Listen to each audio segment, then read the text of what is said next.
ভাবি, আমার পিরিয়ড হয়েছে, প্লিজ এই বিয়েটা এক সপ্তাহ পেছানো হোক। রিতা ড্রয়িং রুমে বসে তার বড় ভাবিকে এই কথাটি বলল। বড় ভাবি বলল, না, কালকেই তোর বিয়ে হবে, প্লিজ বড় ভাবি একটু বোঝার চেষ্টা করো, আমার এটা শরীর, রোবট না। বিয়ের একদিন আগে রিতার মুখে এই কথাটি শুনে বেশ আশ্চর্য বড় ভাবি। এমন সময় রিতার মেজো ভাবি এসে বলল, রিতা, মিথ্যে কথা বলিস কেন? এক সপ্তাহ আগেই তো তোর পিরিয়ড হয়েছে, এখন আবার কিভাবে হয় শুনি? তখন আমি মিথ্যে বলেছি কাজ এড়ানোর জন্য, বিশ্বাস করো। তুই যে এবার সত্যি বলছিস এর তো কোনো প্রমাণ নেই। ভাবি, তুমি কিন্তু একটু বেশিই বুঝছো, আমার সম্পর্কে এত মাথা ঘামাতে হবে না, নিজের চরকায় তেল দাও। রিতার মুখে এমন কথা শুনে ওর মেজো ভাবি আর কিছু বলল না, সাথে সাথেই চুপ হয়ে যায়। এমন সময় সেখানে আসলো রিতার বড় ভাই রনি চৌধুরী। ভাইয়া, এই বিয়েটা এক সপ্তাহের জন্য পেছানো হোক, আমার সমস্যার কথাটি ভাবিদের জানালাম, এখন তোমরা কি করবে সেটা তোমাদের ব্যাপার। কথাটি বলে এই রিতা হন হন করে সেখান থেকে চলে যায়। রনি চৌধুরী বলল, ওর কি হয়েছে? বড় ভাবি বলল, মেয়েলি সমস্যা হয়েছে।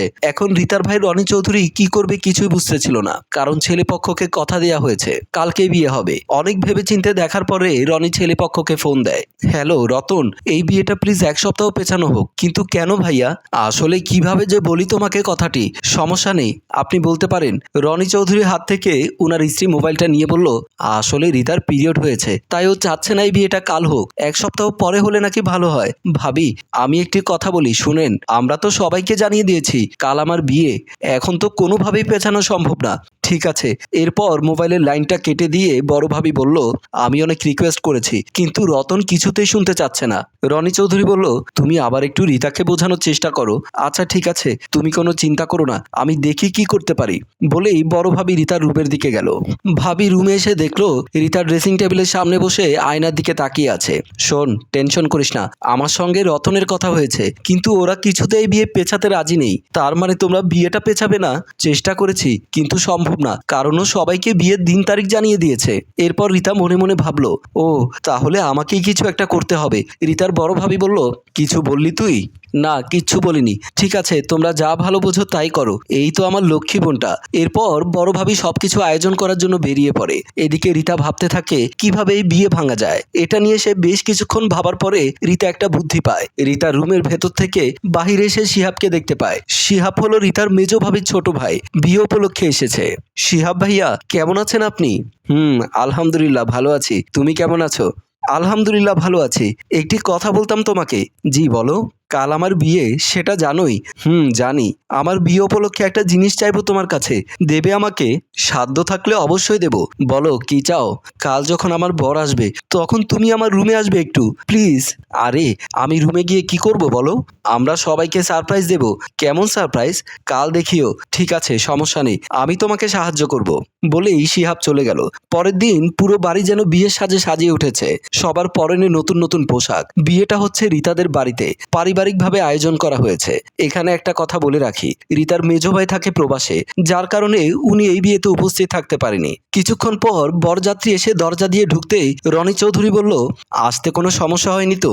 দুলা সাজে রতন বলল, না ভাইয়া, তেমন কোনো সমস্যা হয়নি। রনি চৌধুরী বলল, আসো ভেতরে আসো।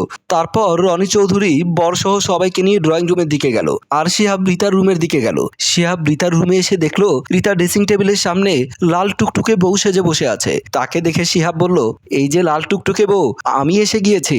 রিতা শিহাবকে দেখা মাত্রই বসা থেকে উঠে দরজাটি লাগিয়ে দিল। এই কি করছো? দরজা লাগিয়ে দিচ্ছ কেন? কেন লাগিয়ে দিচ্ছি একটু পরে সব বুঝবে।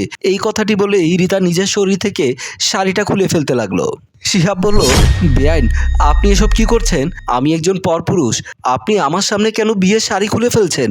রিতা সব কাপড় খুলে বাঁচাও বাঁচাও বলে চিৎকার করতে থাকে, যেটা দেখে শিহাব বলল, এই কি করছেন আপনি? মানুষ আসবে তো। রিতা শিহাবের কথা না শুনে আরো জোরে জোরে চিৎকার করতে লাগলো। এইদিকে ড্রয়িং রুমে বসে কথা বলছিল রিতার বড় ভাই রনি চৌধুরী, বড় ভাবি এবং মেজো ভাবি, সাথে বরের সাথে আসা বন্ধুরা। রিতার এমন আত্মচিৎকার শুনে সবাই ড্রয়িং রুম থেকে রিতার রুমের দিকে আসলো। রিতার দরজার সামনে এসে রনি চৌধুরী বলল, এই এই রিতা, এত চিৎকার করছিস কেন? কি হয়েছে তোর? ভাইয়া বাঁচাও আমাকে, মেজো ভাবির ছোট ভাই শিহাব খারাপ করার চেষ্টা করছে। রনি চৌধুরী উত্তেজিত হয়ে বলল, কি বললি? হ্যাঁ ভাইয়া আমাকে বাঁচাও। এই মুহূর্তে শিহাব কি করবে সে নিজেও বুঝে উঠতে পারছে না।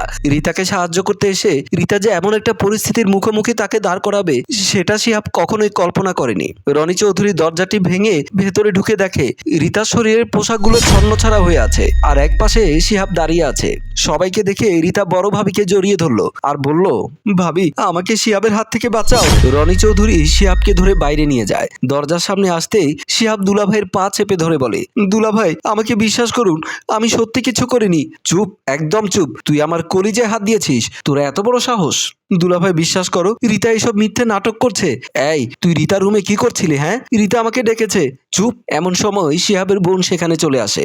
আপা বিশ্বাস কর, আমি রিতাকে সত্যি কিছু করি নাই। রনি চৌধুরী বলল, ও এইসব মিথ্যে বলছে। তারপর শিহাবের বড় বোন শিহাবকে থাপ্পড় দিয়ে বলল, লজ্জা করলো না এসব কাজ করতে? ছি শিহাব, ছি, তুই এক্ষুনি আমার বাসা থেকে বের হয়ে যা বলেই শিহাবকে বের করে দিল।